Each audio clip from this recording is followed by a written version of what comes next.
Hai, assalamualaikum warahmatullahi wabarakatuh. Selamat datang kembali di Potret Podcast Telkom Regional 3 bersama saya Reza Disastra. Dan di sebelah saya udah ada Kak Uti, as business owner dari Edikti. Ada juga Kak Eka, business owner dari Kopi Anjis. Ya, jadi kita ini memang temanya kali ini adalah entrepreneur alias bisnis ya. Ini kan suasana vibes-nya nih kemerdekaan Republik Indonesia dan generasi kita ini anak muda, maaf ya, nggak termasuk muda dong. muda dibanding kita ini resah gitu, ingin punya yang namanya kemerdekaan atau kebebasan finansial. Dan dari buku-buku, dari tips-tips yang beredar di internet, katanya memiliki bisnis itu adalah sebuah jawaban untuk punya kebebasan finansial. Bener nggak, Kak Uti? Langsung ya. Kalau menurut aku sih, karena setelah menjalankan ya kebebasan finansial, ya bisa bener bisa enggak, tapi tergantung kalau buat aku. Karena gimana nih bisnis kayak apa nih, jenis-jenis bisnis sekarang banyak banget kan sebenarnya. Kayak sebenarnya gimana kita running bisnisnya, terus gimana kita memanfaatkan privilege yang kita punya gitu, baru bisa tuh kebebasan apa tadi? Financial. Tapi kalau misalnya nggak bisa memanfaatkan, yang nggak gitu juga, yang ada juga pusing sih sama gitu. Kadang kayak kerja juga dapat uang terus kan gitu, Iya, tergantung betul. jadinya, nggak melulu sih menurut aku. Tapi bisa ya. Bisa banget, tapi bisa tergantung banget. kita Iya, ngejalaninnya. betul, bisa Kalau banget. menurut Kak Eka gimana? Punya bisnis bener nggak nih? Bisa punya financial freedom? mungkin satu satu titik atau satu waktu mungkin iya setelah misalnya asetnya atau cadangan devisanya sudah mencukupi untuk kita memperoleh titik oh ya udah kita mau kebebasan finansial misalnya, berarti aset kita yang bekerja. Tapi selagi misalnya aset kita atau nilai nilai bisnis kita belum mencukupi, sebenarnya belum boleh berhenti di titik itu. Sebenarnya belum boleh kayak misalnya contohnya kalau di negara mah tergantung cadangan devisanya lah. Iya. Kalau cadangan devisanya udah gede banget sebenarnya kan asetnya yang bekerja sebenarnya. Mau leha-leha mangga baik Mangga gitu karena ya, asetnya udah bekerja misalnya. Iya. Asetnya udah bekerja. Tapi kalau asetnya belum banyak atau Tetap cadangan aja harus devisa- struggle ya, punya bisnis struggle juga. sampai di titik tertentu asetnya dia bisa bekerja sebenarnya. Itu tuh udah langsung ditodong sama aku pertanyaan yang langsung penting, karena episode ini gambarannya akan seperti itu dan kita lupa belum kenalan ya. Tadi baru nyebutin brandnya aja gitu kan. Sebenarnya Kak Uti sama Kak Eka ini asli Bandung atau domisili di mana gitu? Meskipun base dari bisnisnya di Bandung kan ya. Aku di Bandung, orang Bandung banget dan nggak pernah keluar Bandung. Nggak pernah liburan? Oh ya, nggak beda. Sen banget nggak pernah liburan, masa punya banyak uang nggak pernah liburan? Maksudnya aku nggak pernah hidup di luar Bandung, Oke. nggak pernah sih. Pokoknya semua emang running bisnis semua di Bandung, udah dari lahir di Bandung. Sekolah kuliah di Bandung. Sekolah kuliah sebenarnya nggak pernah, cuman liburan keluar Bandung tuh. Oke, dan memulai bisnis itu pas udah lulus kuliah atau pas lagi kuliah? Edikti ini bisnis pertama atau bukan gitu? Iya, Edikti ini bisnis pertama. Kebenaran saya sama Eka tuh teman kuliah dulu. Terus beres kuliah, akhirnya membangunlah bisnis. Dan kebetulan partner aku tuh istrinya Eka. Gitu. Ini privilege. Nah gitu kan. tadi Support aku system bilang. ternyata penting itu dalam berusaha, ya kan? Lokasi atau domisili kita di mana itu penting banget, berteman sama siapa, mungkin ya network zaman kuliah juga. Kang Eka pun sama, kuliah di Bandung, tinggal di Bandung. Enggak, saya anak rantau. Oh, anak rantau. Anak rantau. Aslinya lahir di Lampung, SMA baru di Bandung dan bercita-cita punya istri Bandung. Kejadian punya istri Bandung terus kemudian tinggal di Bandung, nggak balik lagi ke Lampung. Oke, Kak, dan Kopi Anjis ini usaha bersama istri atau sebelum ketemu istri? Jadi business Pas owner. suatu awal nikah sebenarnya, awal nikah, saya masih lamanya sih sebelum nikah sih bekerja. Oh, bekerja dulu. Kemudian pas satu udah nikah, kemudian pas satu anak pertama mau lahir baru kepikiran untuk, karena saya kerjanya dipindah-pindah keluar kota. Oh, berlainan sama kakak ini yang Berlainan. kalau keluar cuma liburan. Iya. Kalau Kak Eka ini memang kerjanya dulu sebelum punya bisnis Iya. keluar kota. Dia banyak di Sumatera. Jadi pas waktu udah punya anak nggak mau lagi kan, maksudnya agak berat lah. Beresiko gitu. Ya agak tinggalin berat anak. lah, maksudnya bawa anak pertama agak berat, jadi memutuskan. Dan emang sebelumnya juga saya udah punya agak pengalaman di bidang UMKM kuliner sebenarnya. Jadi- Karena dari dulu juga suka dagang sop buah, dagang bebek. Oh, udah Jadi- punya mini project gitu Iya, ya sebelum-sebelumnya jadi tuh dari udah familiar sama iya, bisnis makanan. dari kuliah udah dari kuliah semester 2 udah buka jongko lah sebenarnya. kedai-kedai Kedai-kedai gitu kecil gitu ya. Ya modal-modal mahasiswa awal banget lah zaman dulu. Jadi ya gerobak-gerobakan sih sebenarnya, gerobak-gerobakan. Dan pas waktu saya udah punya anak, ya akhirnya bikin yang agak lebih gedean dikit lah. Hasil dari pesangon lah gampang. Oh, Hasil dari pesangon. Bener, dari pesangon. Hasil dari pesangon. Dari Dan pesangon. Bang hasil dari Nah, berarti Kopi Anjis pun juga itu adalah usaha pertama Kak Eka. setelah menikah ya. Nah, Setelah menikah. Ya sebelumnya yang usaha mini Sebelumnya, project gitu ya. iya. Wah, menarik ya. Usaha pertamanya dan udah sustain alias udah bertahan lama banget. Kalau Adikti itu udah berapa tahun berarti teh? Dari 2011.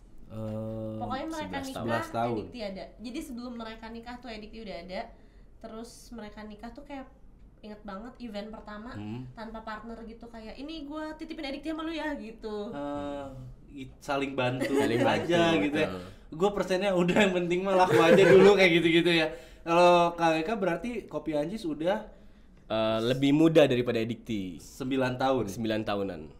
dan Jalan ke 10 sekarang berarti masuk. bisa bertahan untuk waktu yang cukup lama kalau dibilang ya. Iya. Bisnis ini kan paling struggle tuh tahun keberapa sih biasanya?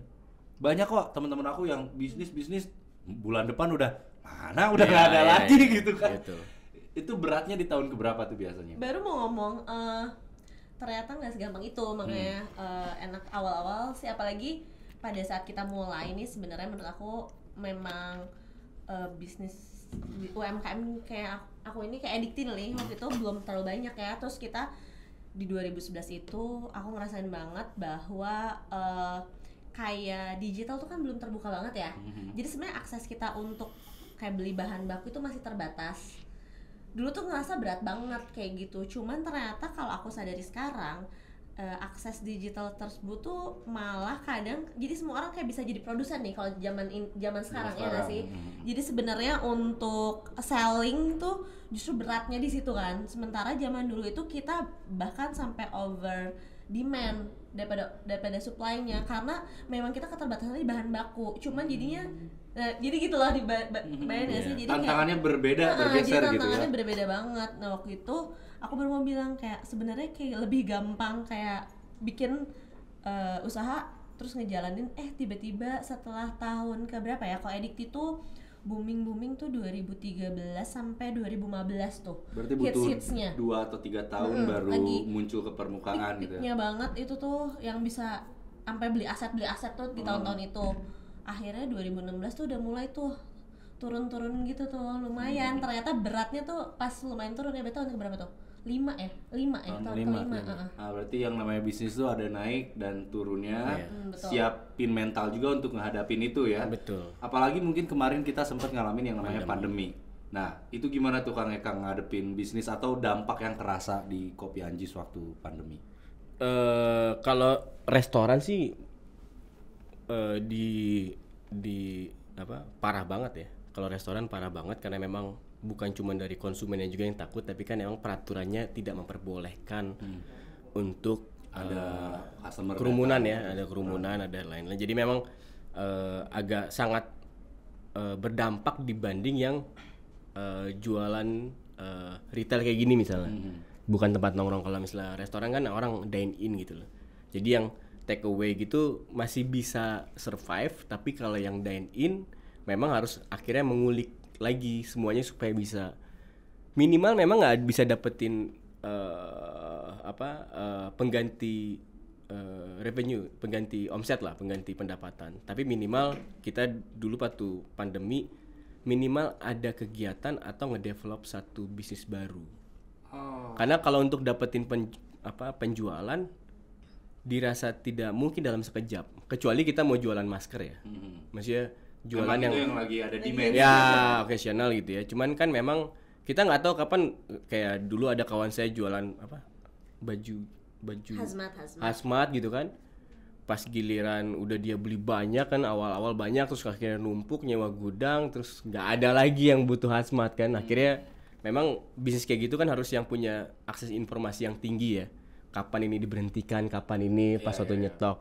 Nah, dan saya bukan tipikal yang punya akses ke situ. Punya akses gitu, dan bukan tipikal yang bisnis yang musiman juga. Jadi pada saat itu memang ya akhirnya kita harus develop satu usaha baru lagi yang nanti kalau udah beres pandemi, yang core bisnisnya jalan lagi, yang ini ya kita coba develop kita lihat kondisi nanti gitu ya. Berarti bisa aku simpulin bisnis itu naik turun. Selain mental, kreativitas juga dibutuhkan untuk baca peluang, mengakses informasi atau kayak kenalan ya, network gitu. Kayak tadi bahan baku yang jadi tantangannya, demand-nya lagi tingginya, demand-nya turun, survive-nya gimana tuh? Apakah memanfaatkan digital marketing? Kan pas turun nih gitu kan, kerasa berarti harus ketemu sama lebih banyak prospek pembeli. Itu gimana tuh memanfaatkan marketing digital? Dulu ya. Kalau dari Adikti sendiri sih memang jujur karena kita tuh retail, tapi kan kita banyaknya offline store ya awalnya kan. Jadi kita memang kita spread, kita main di place, jadi kita cobain banyakin titik lah ya kayak gitu. Jadi begitu masuk era digital nih, kita memang agak ketinggalan sih, aku mengakui nih gitu, karena kita keenakan offline. Udah ngerasa di atas angin gitu ya. Jumawa ya. Gitu, udah jumawa, nggak taunya ya itu kan maksudnya tantangan banget, juga kan? ya itu. Wah, parah sih, makanya tadi sempat ngobrol juga kan di awal, mereka kayak wah kalau anak muda sekarang kadang kayak jujur kita seneng banget hiring anak muda kalau sekarang ya, karena kita jadi belajar loh gitu. Anak muda lebih cepat ya ngikutin digitalnya daripada kita. Cuman buat Adikti sendiri kita jalannya organik sih. Memang kita baru ya, kalau misalnya kayak dibandingin apalagi brand-brand fashion nih, Adikti nggak ada apa-apanya deh. Kalau brand fashion tuh cepat banget ya digitalisasinya ya. Kalau Adikti ini sendiri kita jalan organik. Paling yang kita pakai memang Instagram. Even kita nggak punya website karena waktu itu kita berpikirnya kita nggak mau, karena kita ngeliat dari tipikal konsumen kita ternyata nggak bisa jualan di website dengan produk yang seperti ini. Kita untuk produknya sendiri kan kita memang cuma tahan 6 jam di luar kulkas dan 7 hari di dalam kulkas, which is itu kayak nggak bisa shipping terlalu jauh keluar gitu kan gitu. Kita nggak bisa shipping terlalu jauh gitu. Jadi gimana caranya kita memang strateginya nggak terlalu banyak pakai digital, karena kita masih keterbatasan nih gitu untuk shipping. Karena sekarang pun oke lah, sekarang ada marketplace, ada beberapa marketplace yang kita pakai. Cuma itu pun juga jasa kirimnya tuh masih terbatas tuh, yang bisa kirim Adikti sampai mungkin sekarang baru sampai Jabodetabek, belum bisa jauh dari itu gitu.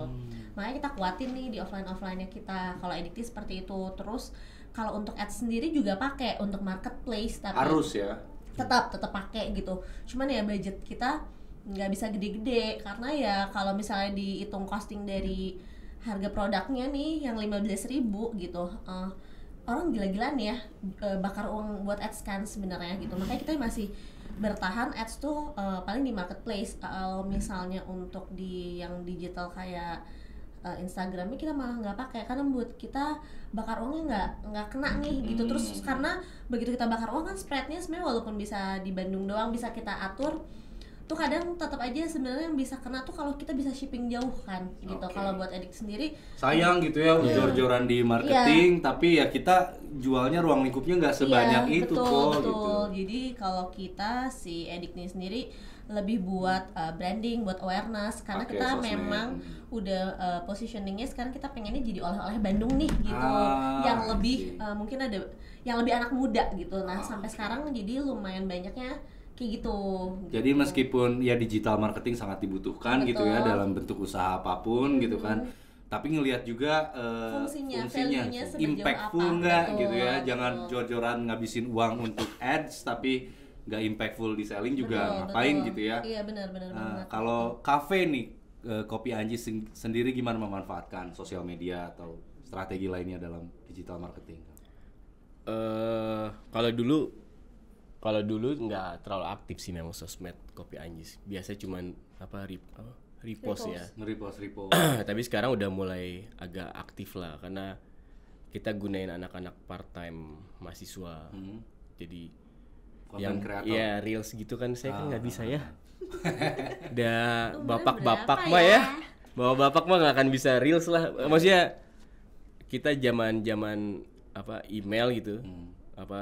Karakter email terus bikin reels itu kaku banget lah, pasti nggak rame lah orang-orang kayak saya. Jadi memang sosmed sekarang kita minta bantuannya banyak anak-anak part time. Dan itu tetap maksudnya ada budget yang dialokasikan untuk Kalau maintain itu untuk berarti ya? iklan kita bagi dua sebenarnya. Satu adalah iklan awareness ads di Instagram. Tapi itu juga kita nganggarinnya cuman kurang dari 2% per bulannya. Memang tetap harus ada tetap branding sih. Harus ada tetap branding, itu penting Jadi banget ya. untuk satu ngambil yang baru, get new customer, tapi juga ada yang win backin lagi. Jadi orang-orang zaman dulu misalnya orang-orang yang 9 tahun yang lalu dulu sebelumnya belum nikah gitu, kemudian sekarang punya anak gitu, terus mungkin lupa kali, kemudian lu pernah ketemu pacar dulu di Kopi Anjis, ya kan, kita ingetin lagi, reminding lagi, jadi nge-win back customer kita lagi. Dan itu memang kita bagi dua segmennya, karena di Anjis sih termasuk yang coffee shop yang tua dan muda bersatu. Itu segmentasi atau demografi juga harus diperhatikan. Iya, jadi memang secara umur tua banget, tapi saya tetap kekeh gitu ya, tetap ngotot untuk tetap relevan sama yang muda. I see. Jadi tetap relevan sama yang muda. Misalnya gelas-gelasnya juga kopi di gelasnya juga kayak kristal-kristalan yang kayak coffee shop kekinian Tetap gitu ya. Instagramable. Ya, kan kayak gitu. sekarang. Tetap butuh kan ya. Berarti Terus semua waiters kita juga sama barista kita juga semua sekarang di bawah umur 20 rata-rata, dan semua mahasiswa Unpar, ada ITB, ada UPI, ada Telkom University, ada Yang di Unpad, Bandung, yang di Bandung semua gitu loh. Jadi kita pengen tetap relevan untuk masuk ke anak muda. Jadi memang akhirnya yang tua tetap, yang muda-muda terus kita pengen jaring supaya mereka lebih ya kita pengen tetap keep relevan aja sama market itu sebenarnya sih. wah, aku malah jadi belajarnya nih ngelihat dari sosok Kak Uti dan Kak Eka ini. Justru kalau awalnya mikirin cuan doang, yang financial freedom itu belum tentu sanggup ngadepin tantangan yang akan dihadapi, seperti tadi harus sensitif lihat pasar, harus benar-benar juga punya mental yang kuat ya, ngadepin naik turun, memanfaatkan privilege ya, network, pertemanan gitu kan. Betul. Lokasi kita ada di Bandung. Berarti sering nih kalau orang Bandung mah ya, Oke. nggak ada bakat usaha gitu kan. Wah, Kang Eka mah suksesnya tuh udah ada bakat usaha. Apakah bener faktor genetik, faktor orang tua tukang usaha ke anak-anaknya juga jadi jaga usaha, bener nggak tuh?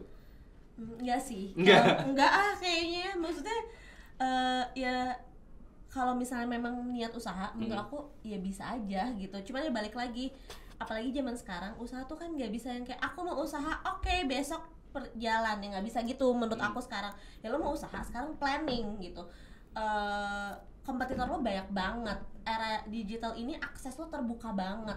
Ya lo harus pilih-pilih nih. Dulu aku selalu bilang gitu kayak, ya lo tuh kalau mau usaha kayak gue nih, kayak gue tuh usaha hobi gitu. Sesuatu yang memang kita sukai gitu. Kenapa gitu. sih harus hobi gitu ya? Dulu aku ngomong gitu karena kayak ini kalau misalnya nggak laku tinggal minum aja. Kayaknya sekarang udah nggak berlaku tuh omongan aku yang itu menurut aku. Kalau sekarang ya lu hobi boleh ya, tapi lu harus make sense ya, lu planning. Sekarang nggak bisa lu mau usaha nggak planning kalau zaman sekarang menurut aku, karena maksudnya buat bikin plan aja lu tuh tinggal browsing. Sekarang lu tuh bisa dapat Mentorship atau insight bisa, dari mana terus aja ya. banyak ajang banget kan, maksudnya banyak ajang buat ikutan yang ada coachingan gitu, nanti lu ikut award Kelas-kelas apa, apa gitu terus ya. lu bisa ikut investment investor banyak banget gitu. Jadi nggak bisa sih nggak dimanfaatin itu, kayak digitalnya perlu dimanfaatin. Lu browsing deh sebanyak-banyak, yang nggak bisa usaha nggak pakai planning yang zaman sekarang menurut aku gagal kalau Berarti sekarang. bukan masalah turunan orang tua tukang usaha, memang kitanya juga harus sadar banyakin referensi soal memulai usaha, baik itu perencanaan gitu ya untuk nanti ngejalaninnya. Tapi Kang Eka sendiri orang tua entrepreneur atau ada usaha? BUMN sejati. BUMN sejati. Kan Kakak-kakak juga semua juga sama. Keluar justru ya dari jalur let's say tanda kutip Umar Bakri gitu. Iya. Oh gitu ya, berarti nggak ada bakat usaha, emang itu mah kemampuan aja sama kemauan untuk belajar gitu ya. Lebih kemauan sih kalau Cuman aku memang sebenarnya. tantangannya lebih berat sih. Tantangannya lebih berat kalau orang tua atau keluarga nggak ada yang bisnis ya, nggak ada yang dagang, nggak ada yang berbisnis. Tantangannya lebih berat. Apa aja tuh yang kayak hadapi? Ya nomor satu ada memastikan orang tua supaya nggak khawatir ya kan kita terjun, karena udah dikasih pendidikan, misalnya udah dididik atau dikasih jenjang pendidikan yang agak tinggi misalnya, terus kita memilih tidak memakai kompetensi kita di bidang kerjaan, itu kan salah satu buat orang tua salah satu kekecewaan, karena istilahnya kalau kata orang, gue udah investin lu untuk di sini ya kan, ijazah terus lu cuman dagang kopi doang misalnya, ini mah nggak usah sekolah gitu loh. Tahu gitu kamu dari dulu ya, gitu. Tahu gitu dari dulu gue kasih lu ke kebun kopi, suruh belajar kopi dari awal sampai akhir gitu. Jadi sebenarnya salah satu tantangannya situ adalah mencari restu dari orang tua. Kalau buat kita mah kayak gitu. Supaya mereka paham perspektif kita gitu ya. Paham, dan memang tugas kita adalah presentasi ke orang tua untuk di awal, untuk ngebuka sebelum kita meyakinkan diri, kita harus yakinin dulu orang tua bahwa ada loh ini. Sebenarnya ini hampir sama kayak kerja. Karena di usaha juga tetap harus kerja masalahnya. Kita juga berkeringat. Iya. Kita juga menghabiskan banyak energi. Iya, karena di UMKM tuh gini, kalau di UMKM itu ada 3 tingkatan kan, tiga aktivitas kita lakukan bersama bareng-bareng. Dari mulai investor, konseptor sama eksekutor. 3 aktivitas konseptor, investor dan eksekutor itu kita lakukan semua. Kalau di pekerjaan tugasnya investor adalah hanya shareholder, pemegang saham. Dia cuma ngecek, ngawasin keuangan setiap 6 bulan sekali atau triwulan atau semester atau tahunan. Untuk yang konseptor sebagai CEO-nya atau sebagai komisarisnya, dia hanya melihat yang strategisnya doang. Aktivitasnya seperti itu. Eksekutornya di bawahnya, staff-staffnya yang di bawah. Dan ini kalau di UMKM diambil semua sama satu orang. Jadi memang kerjanya 3 kali lipat. Kerjanya 3 kali lipat. Jadi sebenarnya saya yakinin orang tua juga sebenarnya ini kerja juga sama. Cuma memang 3 kali lipat lebih gahar gitu. 3 kali lipat lebih gahar dan rewardnya juga bisa 3 kali lipat lebih gahar. Iya, rewardnya memang seperti itu. Itu ya. Tapi reward kan kalau kita dengerin bankrupsinya juga kan, bankrupsinya juga 3 kali lipat lebih gahar daripada iya, itu dia. Tapi benar-benar butuh restu orang tua karena di situ juga mungkin jadi ini semangat ya, sumber semangat ke kita bisa untuk ngebuktiin gitu. Iya. Ada risk and reward, ini beresiko mak gitu, tapi rewardnya juga bisa besar banget. Apalagi di dunia sekarang kompetitif ya, yang makanya tadi cerita TUT, dulu over demand, ya kan, nggak sanggup nyuplai terhadap permintaan. Dulu waktu saya bikin kopi Anjis tuh ya, itu kurang dari 10 coffee shop yang ada di Bandung. Yang saya dengar. Iya. Sekarang tahu berapa? Kalau ngopi itu udah pilihannya ya kopi Anjir, bla bla bla. Betul ya kan. Ada 10 lah, kita bisa sebutin 10. Sekarang 875 yang terdaftar, Pak. Di Kota Bandung. Belum yang baru nih. Tiap bulan itu dia naik 200. Sekarang. Tapi yang tutup sekarang 75-an berdasarkan hasil data. Jadi sekarang ada 875 saingan dulu coffee shop. Sampai masuk gang ada yang rame. Ada yang rame masuk. Ada yang take away doang. Dan sekarang semuanya berbangga menjadi barista. Iya. Barista jadi sebuah profesi yang bergengsi. Zaman saya penyiar radio. Gengsi ya. Gengsinya ada tinggi ada gitu ya. Gengsi tinggi gitu. Jadi memang sekarang industrinya emang lagi naik, berarti kompetitif. Nah kalau kompetitif sebenarnya restu ibu itu nomor 1 sekarang. Karena yang bisa ngalahin kompetisi itu adalah goiban gitu. Dulu saingan cuma 9 doang. 9 terus masih bisa pakai akal, Pak. Iya, terus ngelihat di sosmed, ya udah kita lihat aja. Iya. 9 kompetitor. Iya. Sekarang mau scrolling 900 kompetitor mau bagaimana men? Benar. Kan udah susah lagi ini Jadi udah pesaing naik ribuan kali lipat, tapi jumlah penduduk nggak nyampe 2 kali lipat daripada 10 tahun yang lalu. ayo lo.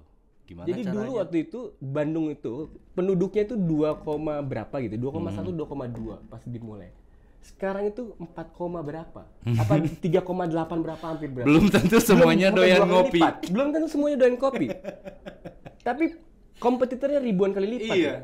Dan bahan bakunya naik berkali-kali lipat. Wow, Sekarang semua yang bisnis punya margin kecil banget. kopi tuh. Apapun. Sekarang punya margin kecil. Jadi Karena nggak bener-bener bisa itu. bohongin customer sekarang. Iya, customer udah banyak perbandingan soalnya. Udah tahu. Udah Klik di TikTok HPP Kopi. Nah, udah ketahuan cek semua. toko sebelah. Cek Sama toko ya, sebelah, kayak judul bener. filmnya. Bukan ya, maksudnya memang ini literally cek toko sebelah Iya, kalau bener, pengen harga gitu bener. ada gitu ya. Ya memang nggak semudah itu, Betul. tapi selalu ada jalan ya tadi Pasti, baik pasti. restu orang tua, semangat, grit ya, Sebenarnya koneksi. ini nggak sih kayak itu balik lagi kalau aku pribadi sih kayak coba cek marketplace deh gitu ya. Kalau misalnya ya tergantung, makanya pilihlah produknya yang benar. Kalau buat aku kayak planningin dulu aja gitu. Kayak lihat-lihat aja nih, banyak banget kan masalahnya juga jenis bisnisnya menurut aku yang dulu nggak ada juga kan sekarang jadi ada. banyak ya. Gitu. Makin kreatif ya. Makin kreatif ya. Ada apalagi jasa ya sekarang kayaknya lebih banyak lagi gitu. Ya, selain antar apa? Kan sekarang apa-apa udah bisa Iya, dulu dikirim. sih zaman kita kosmetik lah. Lihat yang paling gila lagi, gila-gila banget gitu ya kalau buat aku. Kayak coba cek deh marketplace kosmetik gitu misalnya. Lihat penjualan di marketplace-nya parah gitu. Bisa dilihat sih, jadi kayak masih bisa, semua kemungkinan ada, apalagi kalau misalnya ternyata bisa menemukan jadi market leader gitu ya misalnya. Inovasi Nah, tadi yang tambah sebagai lagi market tuh leader, poinnya. kalau aku pun yang pribadi nih ngerasa Addicted nih punya keutamaan karena dia sempat jadi market leader nih. Jadi at least kita tuh masih punya pasar di situ gitu. Walaupun kita mati-matian Struggle nih juga. struggling di situ, tapi si pasarnya saat kita jadi market leader tuh masih kepegang gitu. Oke, itu berinovasi juga ya, kreativitas juga dibutuhkan. Tadi aku sempat ngedengar gitu Kak Eka itu nge-hire apa karyawan-karyawan mahasiswa di Bandung, terus kakak juga sama masih banyak orang anak-anak muda yang di-hire untuk ngurus sosmed gitu kan ya, biar lebih relate.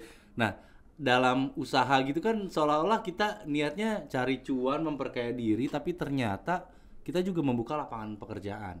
Nah, ini balik lagi ke berarti manajemen SDM. Gimana tuh dari Kopi Anjis atau Addicti nge-hire orang, nge-maintain karyawan di saat usaha lagi drop, kan harus tetap digaji, harus bertanggung jawab gitu kan. Kehidupan mereka tuh sangat berketergantungan dari usaha bapak ibu yang jalani gitu. Gimana tuh? Sebenarnya kalau sekarang kita komposisi karyawan itu setengah-setengah. Jadi setengah tetap, setengahnya lagi mahasiswa yang Part-time? kasualan lah ya. Oke, part-time ya. part-time.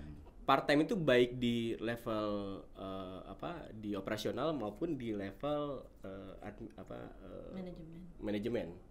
Jadi kita pakai kasualan. Dan itu kayak ya kalau lagi rame kita tambahin kasualannya ya kan. Kalau lagi dikit mereka juga kan nggak sakit hati kalau nggak dipakai karena mereka emang part-time kasualan.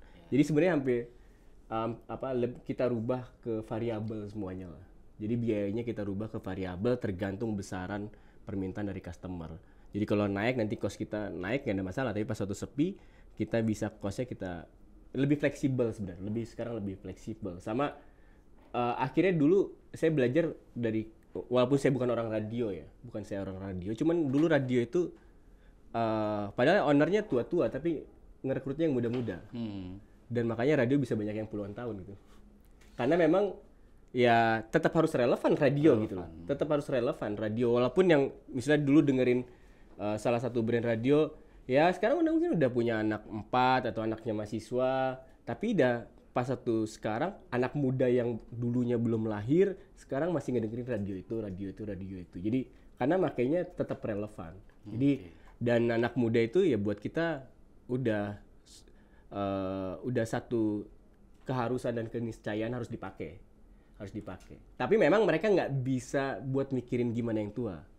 Sama kayak saya udah nggak bisa masuk ke pikiran atau keinginan anak umur 20, mereka juga sama nggak bisa. Jadi kalau mereka tolong buatin campaign untuk market di atas 35, nggak bisa. Pasti bingung juga kan. Nyerah karena mereka belum tahu gimana cara Rasa di puluhan. umur 35. rasa begadang jagain anak ya kan gitu kan ya. Rasa imunisasi gitu belum ngerasain. Jadi sama sekarang, walaupun saya dulu pernah ngerasain, tapi kan anak muda dulu waktu zaman saya Berbeda. zaman 2000-an awal kan nggak mungkin sama masalahnya. Ya, bener. Gennya udah beda ya. Teknologi, Iya. culture-nya. Arielnya juga masih Peter Pan gitu kan. Iya, betul. Arielnya juga masih Peter Pan, sekarang udah Noah. Jadi beda banget, makanya sekarang saya nggak bisa memaksakan, bukan nggak bisa gini. Dulu gue juga pernah muda, nggak bisa kayak gitu. Iya, dulu gue muda, umurnya doang. Tapi relevansinya dulu sama sekarang beda. Makanya saya butuh pemikiran kamu yang muda sekarang. Walaupun kamu sekarang nggak mungkin bisa ngerasain market yang 35 ke atas ya, yang bisa kita ambil gitu. Jadi pertukaran pemikiran sebenarnya. Oke, jadi dari cara meng-hire karyawan gitu ya, Kang Eka juga prefer yang muda biar tetap relevan. Iya, sama dan market. interviewnya langsung sama saya, supaya saya bisa gali bener nggak ini kamu anak muda. Potensinya gitu ya. Jadi saya harus pastikan bukan umurnya doang.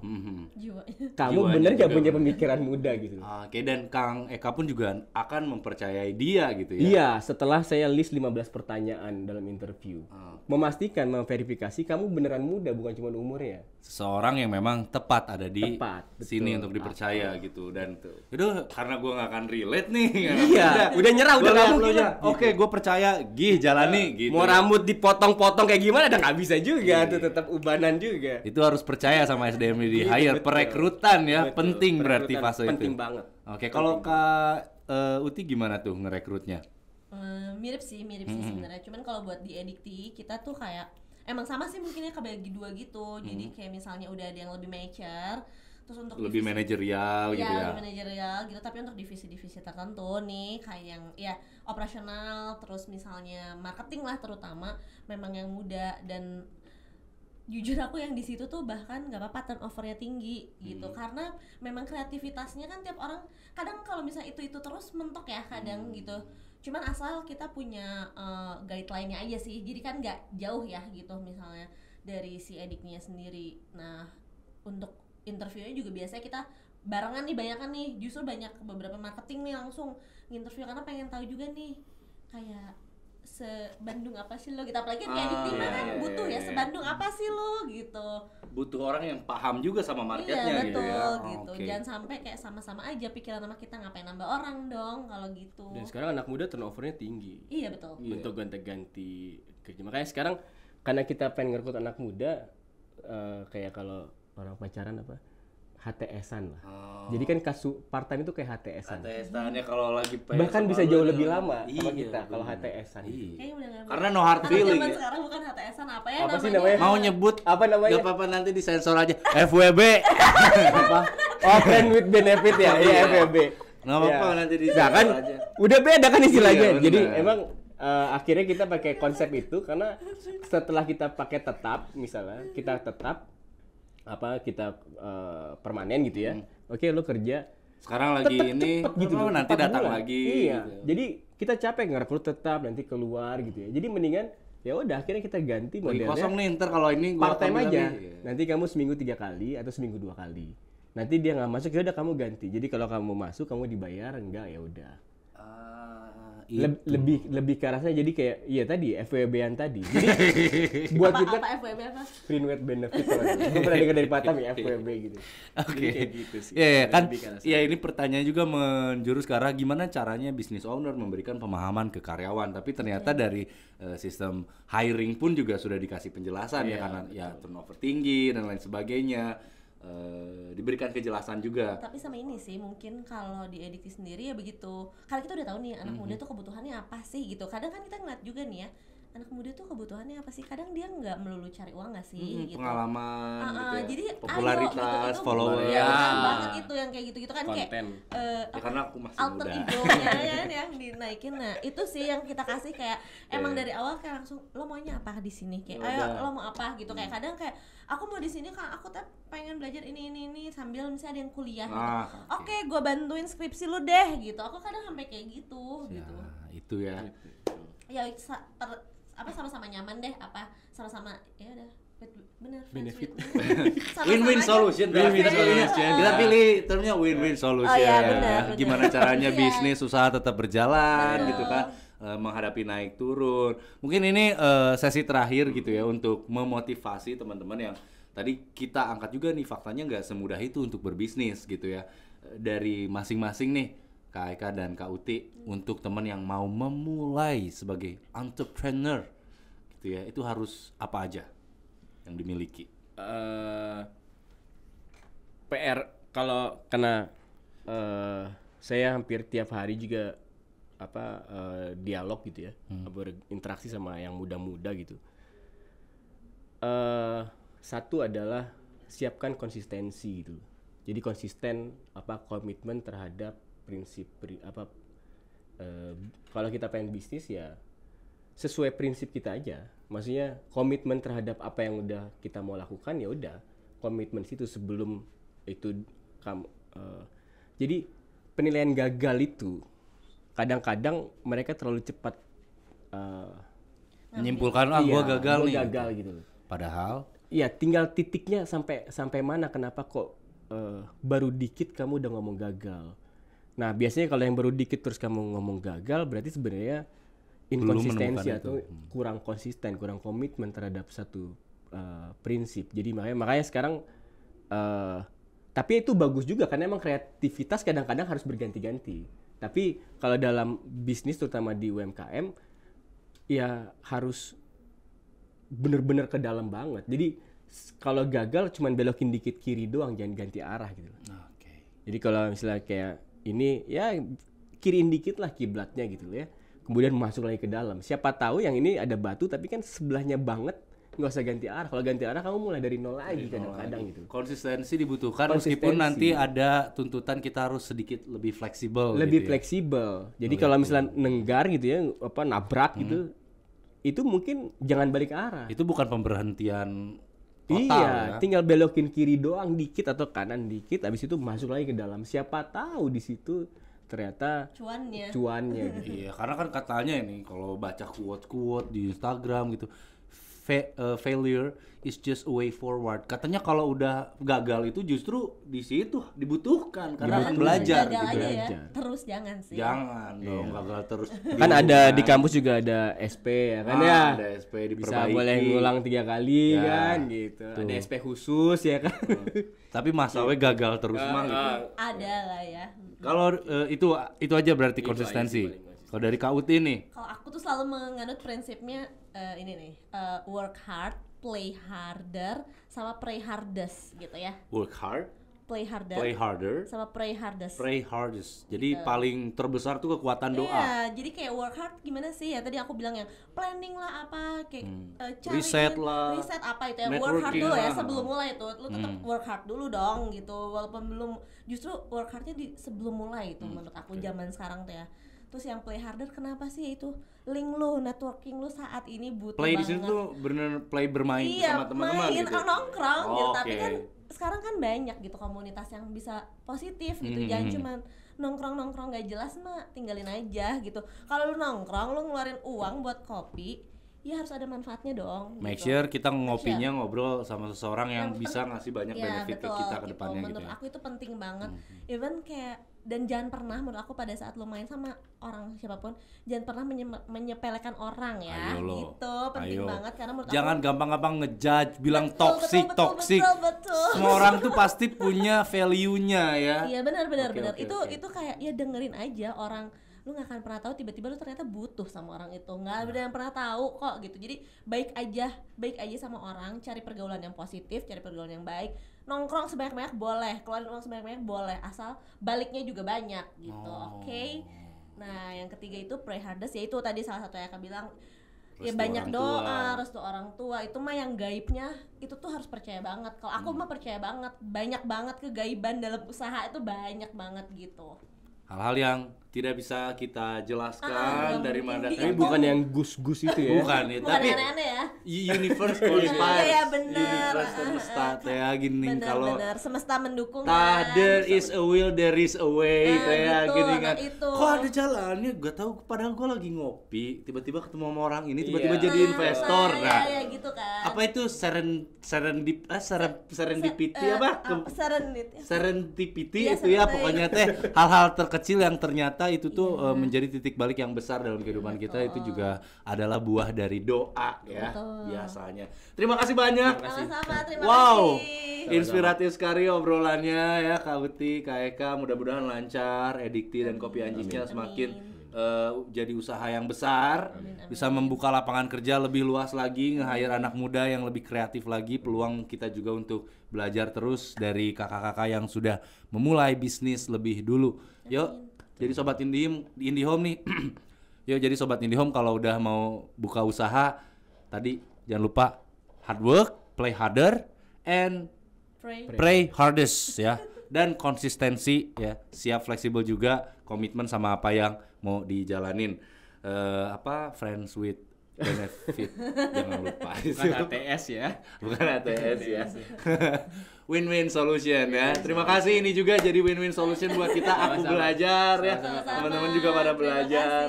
Konten kita juga ada terus. Terima kasih. Sorry kalau ada salah kata dan kekurangan. Jangan lupa terus pantengin dan subscribe channel IndiHome Jabar. Saya Reza Disastra pamit. Wassalamualaikum warahmatullahi wabarakatuh. Bye bye. Waalaikumsalam.